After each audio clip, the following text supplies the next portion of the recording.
मैं हूं नबी सती और मैंने आपको एक दो दिन पहले भी बताया कि रावलपिंडी में जो एक बहुत बड़ा हादसा हुआ है। चौधरी अदनान जो कि साबिक एमपीए भी थे, पार्लियामेंट्री सेक्रेटरी भी थे, उनको बेदर्दी से कत्ल किया गया था 12 फरवरी को, इलेक्शन के बाद शाम को, यानी रावलपिंडी में। उसके बाद एफआईआर जो सामने आई थी, उसमें ये एफआईआर जो है मैं आपको पहले भी बता चुका हूं, तो उसमें चौधरी बरादरान का तल्लक बताया जा रहा था। उसमें साबिक सेनेटर जो है वो चौधरी तनवीर, दानियाल चौधरी, उसामा चौधरी, चौधरी चंगेज और लुकमान कामिल जो है के खिलाफ दर्ज किया गया था।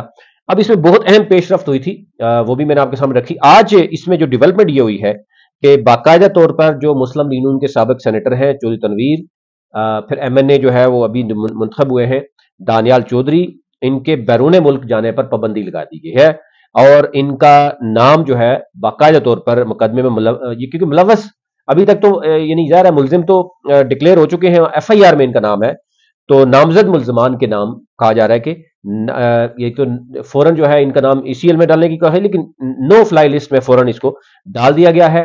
अभी आज आपने देखा होगा कि इसमें बाकायदा तौर पर कार्रवाई शुरू हो गई है और कत्ल में जो मुलव्वस है गिरफ्तार दो मुलजमान की जो बयानात आए हैं सामने, उसकी रोशनी में आगे पेशरफ्त हो चुकी है। अच्छा, इसमें जो उजरती कातिल जो जुनेद हुसैन और दानिश भट्टी, जिनको कराची से गिरफ्तार किया गया, और इसमें जो थाना सिविल लाइन रावलपिंडी के एसएचओ हैं, उनको इस पर जो है आजाद देने की बात भी की गई है। बिल्कुल इसमें दूसरी राय नहीं कि उन्होंने बड़ी कारकर्दगी अभी तक शो की है कि एटलीस्ट जो है वो दोनों शूटर्स को गिरफ्तार किया गया। अब उन शूटर्स के सहूलतकार कौन है? उनको उजरती कातिल जो है बेसिकली उनको असला किसने दिया, उसमें ट्रेनिंग किसने दी, उनका तल्लक किससे है? दानिश भट्टी क्या वाकई चौधरी तनवीर के जो पहले ड्राइवर थे उनके साहबजादे हैं? फिर उनका जो दोस्त जुनेद हुसैन और उनकी बीवी उसकी वाकई दोस्त है? अब ये चीजें बहुत आगे तक जा चुकी हैं, और अगर हैं तो फिर इसमें आगे जो है वो क्या चीजें होती हैं।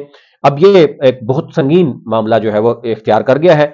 तो चौधरी अदनान के कत्ल का मुकदमा जो है वो चौधरी तनवीर, दानियाल चौधरी, उसामा चौधरी, चंगेज और लुकमान कामिल के खिलाफ जो है वो दर्ज किया गया था। अब उसमें चीजें आगे चल पड़ी हैं और जो कराची से गिरफ्तार हुए हैं उन्होंने बहुत कुछ इंकशाफ किया है। मैं अगली स्टोरी में भी आपको कुछ बताऊंगा कि बेसिकली असला कहां से लिया गया, ट्रेनिंग किसने दी, फिर ये जो कॉरेस्पॉन्डेंस हो रही थी उस वक्त जब ये मामला हुआ, उसके बाद किसको मैसेज डिलीवर किया गया, ये सारी जो कन्वर्सेशन पकड़ी गई है और ये सारी जो उन्होंने सब कुछ बता दिया है, इसके बाद जरा पेशरफ्त हुई है। लेकिन अफसोस यह है कि रावलपिंडी की पूरी क्यादत, वो ख्वाह तहरीक इंसाफ की हो, टीएलपी की हो, जमात इस्लामी की हो, नून लीग की हो, वो इस तमाम तर मामले में खामोश तमाशाई का जो है वो तमाशा वो देख रहे हैं।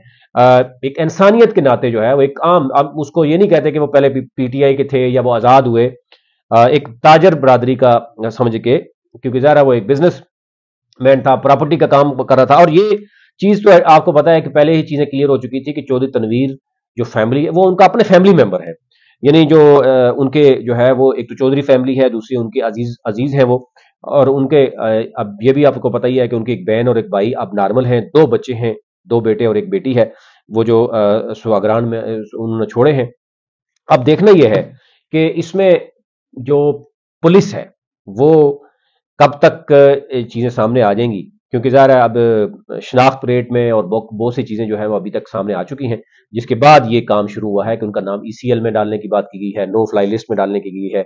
अब शामिल तफ्तीश किया जाएगा, लेकिन क्या ये पार्टियों से बालातर होकर इसमें हक का फैसला होगा?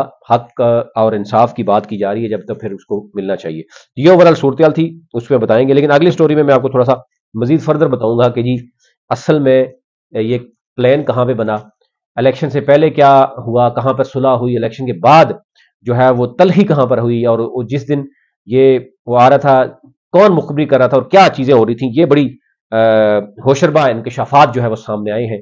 लेकिन कुछ चीजें हैं आज कलमबंद होने तक, फिर मैं आपको कल इस पे बात करूंगा। अभी तक इतना ही।